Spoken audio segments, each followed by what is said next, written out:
Bahujan Samaj party जिंदाबाद, जिंदाबाद जिंदाबाद, बहुजन समाज पार्टी जिंदाबाद, जिंदाबाद जिंदाबाद, माननीय बहन कुमारी मालती जी जिंदाबाद, बहन कुमारी मालती जी जिंदाबाद, जिंदाबाद जिंदाबाद, माननीय बहन कुमारी मालती जी जिंदाबाद। जिंदाबाद जिंदाबाद। बहुजन समाज पार्टी की राष्ट्रीय अध्यक्ष, पूर्व सांसद लोकसभा राज्यसभा व पूर्व मुख्यमंत्री उत्तर प्रदेश परम आदरणीय बहन कुमारी मायावती जी का शुभागमन हो गया है। कृपया जोरदार तालियां बजा करके स्वागत करने का काम करें। अब हम लोकसभा सुल्तानपुर के उम्मीदवार श्री उदयराज वर्मा से निवेदन करेंगे कि जो बहुजन समाज पार्टी का चुनाव चिन्ह हाथी है वह सिंबल आदरणीय बहन कुमारी मायावती जी को सौंप करके सम्मानित करने का काम करें। श्री उदयराज वर्मा जी। अब हम श्री हाजी कमर हयात अंसारी और सुनील कुमार मौर्य ये संयुक्त रूप से आदरणीय बहन कुमारी मायावती जी को सोने का ताज भेंट करके सम्मानित करने का काम करें। अब हम बहुत ही अदब के साथ विनम्र निवेदन करते हैं कि आदरणीय बहन जी आमें और उमड़ी हुई जनसैलाब को संबोधित करने का काम करें। आदरणीय बहन कुमारी मायावती जी।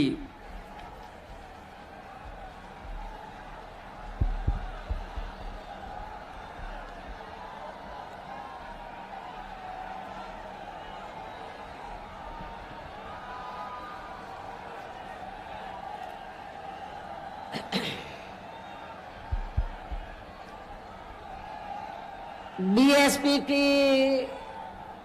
इस चुनावी जनसभा में इकट्ठा हुए पार्टी के सभी छोटे बड़े पदाधिकारी एवं कार्यकर्तागण, आज आप लोग देश में व यहाँ आपके उत्तर प्रदेश स्टेट में भी लोकसभा के लिए हो रहे आम चुनाव में अपनी पार्टी के उम्मीदवारों के समर्थन में मुझे सुनने के लिए यहाँ इकट्ठा हुए हैं, तो उसके लिए मैं आप सभी लोगों का हार्दिक दिल से आभार प्रकट करती हूँ। वैसे आप लोगों को ये मालूम है कि हमारी पार्टी कांग्रेस, बीजेपी व अन्य किसी भी विरोधी पार्टी तथा गठबंधन आदि के साथ मिलकर नहीं बल्कि अकेले ही अपनी पार्टी के बलबूते पर पूरी तैयारी व दमदारी के साथ ये चुनाव लड़ रही है। इसके साथ ही हमने टिकट बंटवारे के मामले में भी सर्व समाज के लोगों को उचित भागीदारी दी है, जिनको कामयाब बनाने के लिए अपनी पार्टी के लोग पूरे जी जान से लगे हैं। हालांकि आज यहाँ आपकी इकट्ठा हुई अपार भीड़ व भीड़ के जबरदस्त जोश को भी देखकर अब मुझे ये काफी हद तक भरोसा हो गया है कि पिछली बार की तरह इस बार भी आप लोग अपने प्रदेश से या लोकसभा चुनाव में अपनी पार्टी का बेहतर रिजल्ट जरूर लाएंगे। इसके लिए अब मैं आप लोगों का ध्यान कुछ जरूरी बातों की तरफ दिलाना चाहती हूँ और इस संबंध में विशेषकर मैं कांग्रेस, बीजेपी व इनके अन्य सभी सहयोगी दलों के बारे में ये कहना चाहूंगी कि आजादी के बाद शुरू में केंद्र व देश के काफी राज्यों में भी ज्यादातर सत्ता जहां कांग्रेस पार्टी के ही हाथों में केंद्रित रही है, किंतु इनकी अधिकांश मामलों में रही गलत नीतियों एवं गलत कार्य प्रणाली आदि की वजह से ही फिर इस पार्टी को केंद्र व काफी राज्यों की भी सत्ता से बाहर होना पड़ा है तथा यही स्थिति इनकी सहयोगी पार्टियों की भी बनी रही है, जिसके कारण ही फिर पिछले कई वर्षों से बीजेपी व इनके सहयोगी दल केंद्र एवं काफी राज्यों की भी सत्ता में काबिज हो गए हैं, लेकिन इनकी भी ज्यादातर रही जातिवादी, पूंजीवादी, संकीर्ण, सांप्रदायिक व द्वेषपूर्ण नीतियों एवं कार्य प्रणाली आदि से तथा इनकी कथनी व करनी में भी काफी अंतर होने की वजह से अब ऐसा लगता है कि इस बार ये पार्टी भी यानी कि भारतीय जनता पार्टी भी केंद्र की सत्ता में आसानी से वापस आने वाली नहीं है, बशर्ते यदि ये चुनाव इस बार फ्री एंड फेयर होता है तथा आम चर्चा के मुताबिक वोटिंग मशीनों में भी कोई गड़बड़ी आदि नहीं की जाती है। और वैसे भी इस बार चुनाव में इनकी कोई भी पुरानी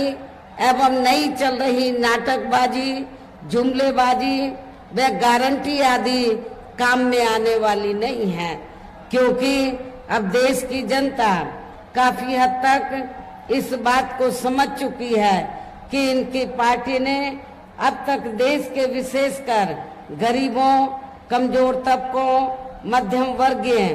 एवं अन्य मेहनतकश लोगों को जो इन्हें अच्छे दिन दिखाने के असंख्य प्रलोभन भरे वायदे किए हैं तथा अनेकों हवाई व कागजी गारंटी आदि भी दी है, तो उनका जमीनी हकीकत में अभी तक इन्होंने लगभग 1/4 हिस्सा भी कार्य पूरा नहीं किया है, बल्कि इसके स्थान पर इनका ज्यादातर समय व ताकत भी या इनके अपने चहेते रहे बड़े बड़े पूंजीपतियों एवं धन्ना सेठों को ही ज्यादा से ज्यादा माला माल व धनवान आदि बनाने में तथा उन्हें हर स्तर पर छूट देने व बचाने में ही लगी रही है, जिनके अधिकांश आर्थिक सहयोग से ये पार्टी व अन्य पार्टियां भी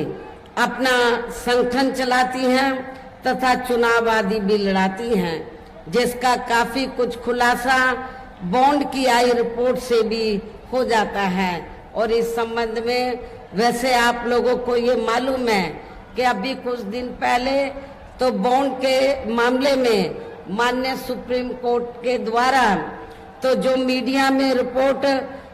प्रकाशित हुई, तो उस रिपोर्ट से ये स्पष्ट हो गया है कि इस देश में बीएसपी को छोड़कर कांग्रेस, बीजेपी, अन्य सभी विरोधी पार्टियों ने इस देश के बड़े बड़े पूंजीपतियों व धन्ना सेठों से अपने संगठन को चलाने के लिए, चुनाव आदि लड़ाने के लिए अरबों खरबों रुपया लिया है। ये रिपोर्ट में छपा है, लेकिन बहुजन समाज पार्टी ही अकेली एक ऐसी पार्टी है तो जिस पार्टी ने तो किसी भी छोटे या बड़े पूंजीपति से एक भी रुपया अपनी पार्टी के संगठन को चलाने के लिए या चुनाव आदि लड़ाने के लिए नहीं लिया है। ये भी आप लोगों को मैं एहसास कराना चाहती हूँ। इसलिए हमारी पार्टी अपनी पार्टी के संगठन को जो चलाती है या चुनाव आदि लड़ाती है, तो हर साल हम मेंबरशिप के जरिए और मेरे जन्मदिन के मौके पर थोड़ा थोड़ा धन इकट्ठा करके, चुनाव के दौरान भी थोड़ा थोड़ा धन इकट्ठा करके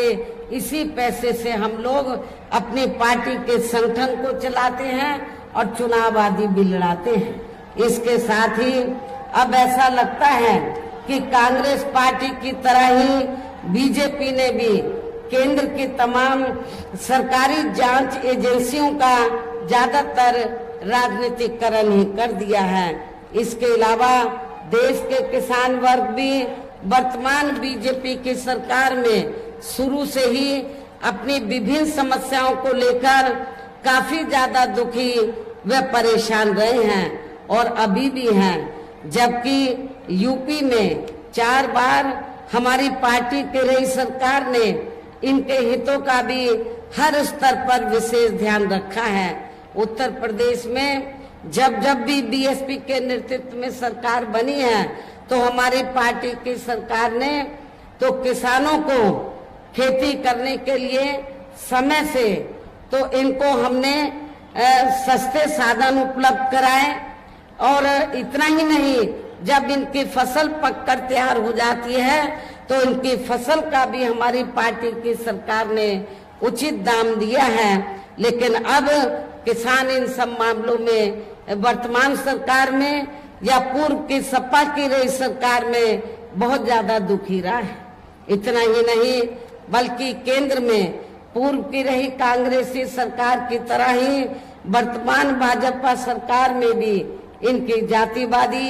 हीन, सांप्रदायिक एवं पूंजीवादी सोच व नीतियों के चलते ही पूरे देश में सर्व समाज में से खासकर गरीबों, दलितों, आदिवासियों, पिछड़े वर्गों, मुस्लिम एवं अन्य धार्मिक अल्पसंख्यक समाज के लोगों का भी पूर्ण रूप से विकास व उत्थान आदि नहीं हो सका है। और इस संदर्भ में वैसे आप लोगों को ये मालूम है कि पूरे देश में यहाँ दलितों, आदिवासियों एवं अन्य पिछड़े वर्गों का सरकारी नौकरियों में वर्षों से अधूरा पड़ा आरक्षण का कोटा भी अभी तक पूरा नहीं भरा गया है। विशेषकर एससी व एसटी वर्गों के सरकारी कर्मचारियों का पदोन्नति में आरक्षण भी अब काफी हद तक प्रभावहीन ही बना दिया गया है। और इस मामले में वैसे आप लोगों को ये मालूम है कि जब यूपी में समाजवादी पार्टी की सरकार थी तो समाजवादी पार्टी की सरकार ने तो यूपी में एससी व एसटी वर्गों के सरकारी कर्मचारियों का पदोन्नति में आरक्षण बिल्कुल खत्म कर दिया था। साथ ही केंद्र व राज्यों में भी विरोधी पार्टियों की रही सरकारों में इन सभी वर्गों को प्राइवेट सेक्टर में आरक्षण दिए जाने की व्यवस्था किए बिना ही इनकी सरकारों के ज्यादातर सरकारी कार्य अब प्राइवेट सेक्टर के जरिए ही इनके बड़े बड़े पूंजीपतियों व धन्ना सेठों आदि को ही दिए जाने के कारण अब इनको पूरे देश में आरक्षण का बहुत कम ही लाभ मिल पा रहा है। इसी प्रकार इनका अन्य और मामलों में भी शोषण व उत्पीड़न आदि होना अभी तक भी बंद नहीं हुआ है। इनके साथ साथ मुस्लिम व अन्य धार्मिक अल्पसंख्यक समाज के लोगों की भी हालत हर स्तर पर काफी ज्यादा खराब व दयनीय ही बनी हुई है।